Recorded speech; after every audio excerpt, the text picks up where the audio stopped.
Unbelievable year for fights. Some other ones that come to mind: Luque Barberena, Zhang Li, Riddell Malarkey, Perry Luque, Garbrandt Munoz, Neil Price, Cejudo Moraes, Cormier Miocic, Awad, Gertz, Larkin, Koreshkov, Covington, Usman. But in the end, there has to be one. Again, there were some tough ones. There were some easy ones. This one, in my opinion, it was a relatively easy one. It goes to Israel Adesanya against Kelvin Gastelum. What a phenomenal fight. One of the best fights that I've ever seen live. And in particular, that moment going into the fifth where Izzy says to his corner, unbelievable, where he says, "I'm ready to die."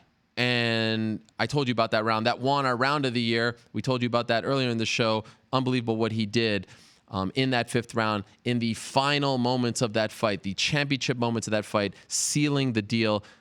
Congratulations to both Israel Adesanya and Kelvin Gastelum. You can listen to me talk about that amazing fight, or we can talk to Israel Adesanya himself. And here he is, joining us via the magic of Skype, the one and only, the Last Stylebender, Israel Adesanya. Now, Izzy, thank you so much for doing this. Congratulations. I am the kind of guy to put myself in very awkward positions. As you may have heard moments ago, I gave Jorge Masvidal my Male Fighter of the Year award. I have to say, I was dying over this one. I was agonizing over it. I really wanted to do co-winners. I truly was going to just say co-winners, but I felt like that was sitting on the fence. And in the end, I gave it to him. And I just want to know what you think of this. Male Fighter of the Year. I mean, I know the work I've done, so it's all right. He can have that, you know. Yeah, he did well last year. You know, he what's it, fly need homeboy. What's his name again? Askren. Fuck. What was it? Ben Askren. Yes. Shit. Ben Askren.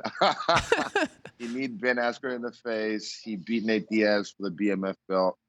And yeah, the resurrection's been cool to watch. I'm a big fan, but you know, yeah, he can have it. You know, I'll stick to winning UFC titles. Did I screw up? You could tell me. I'll take it. I feel like No, that's all right. I feel It's all right. guilty. I mean, My Jewish guilt don't is really feel kicking in guilty. right now. I feel horrible, but I just feel like in the end I had to pick one, and I that's why I wanted you. Listen, I didn't give you the Male Fighter, but I'm giving you the last say. The last, like I said, I'll just stick to keep winning world belts, keep winning my titles, keep defending, and yeah, I'll stick to the same script that got me here anyway. So he can have that. That's cool. I don't mind. Congrats to him. But in the end, a phenomenal year for you. Not only did you win our round of the year, you win the fight of the year. And of course, I'm also here to say you won the walkout of the year, which I'm sure you're not all that surprised about. So you win those 3 awards. Let's talk about the fight for a second. Eugene just told me that that was his favorite moment of the year, of all the great moments. And by the way, Eugene Behrman won our coach of the year as well, which was another highly debated Man, one. So that was a, that huge. one would have had problems. That if you didn't give him coach of the year, I would have found you and would have had problems. So there But you go. yeah, I I agree. spread the He's love. coach of the year. And he told me Thank that the you. moment going into the fifth, where he was telling you about everything that you guys have done to get to this point, and you were telling him about what you were willing to do in that fifth round, was his favorite moment of the year, regardless of the fight. Do you remember that moment, and what could you tell us about those memories? I know we've talked about it in the moment itself, but now here we are 8 or so months removed. When you think back to that moment, what comes to mind? Well, it's chills if I think about it. Looking at the slides right now. That they keep saying interim. That was my UFC title win. Let me make it clear on record. That was my UFC title win against Kelvin Gastelum. And also congrats to him as well, because it takes 2 to tango. I Mhm. couldn't have done that by myself.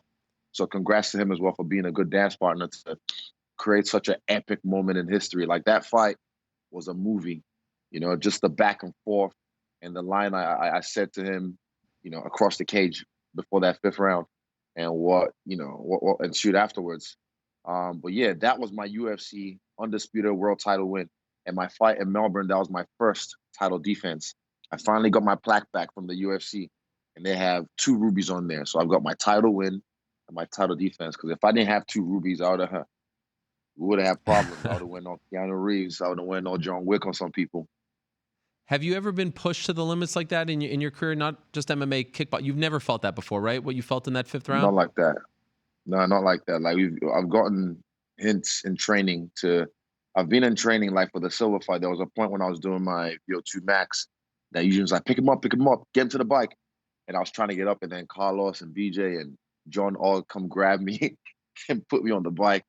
And I start pedaling, and I'm start pedaling. And I think, oh, I still have that video on. I felt like, oh man, I've hit the wall. I have to push past it. But then you never know where the limit is because there is no fucking limit. There's no limit. You just have to keep going to the next plateau. And in that fight, I've never been there in my life. I've never been there in my life. But I was like, this is it. I have to get to the limit. If not, I'll die. So if I have to die here, this is it. And yeah.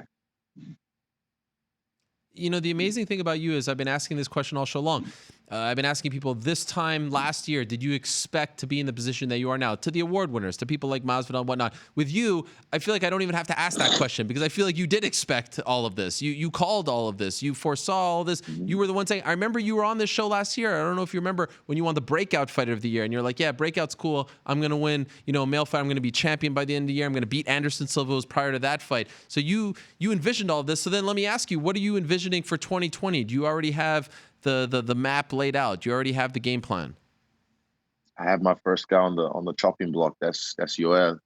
So he's the first one, and I want to defend my belt 3 times this year, at least 3 times this year. I'm going to defend my belt. What's going on with that fight? Why have we not announced it yet? Why is it not out there?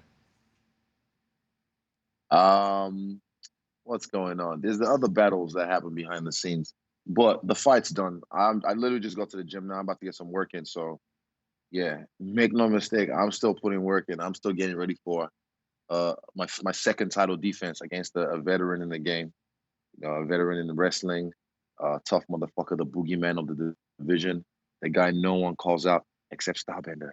But yeah, I'm working. Trust me, I'm working hard. And that would be tentatively for March 7th, right? On that fight with Joanna and Zhang Weili. Yep, that's the one, and that's me. Now let's talk just amongst friends here. Izzy, are they taking care of you? Like, what's going on here? Just the 2 of us. Are they taking care of you? What's happening here? Are they not paying up? What's going on? Do you need me to make a phone call? What's happening? I'll have you call your people. Your people can call their people. Don't worry, we're working well. Like, it's just been the Christmas break. Some people on a holiday. Some of my people on holiday, so we've kind of left things just to simmer. And yeah, the fight will happen, and it'll happen on our terms as well. So I'm happy. I have no doubt that I'm gonna get what I want out of this fight. Good man.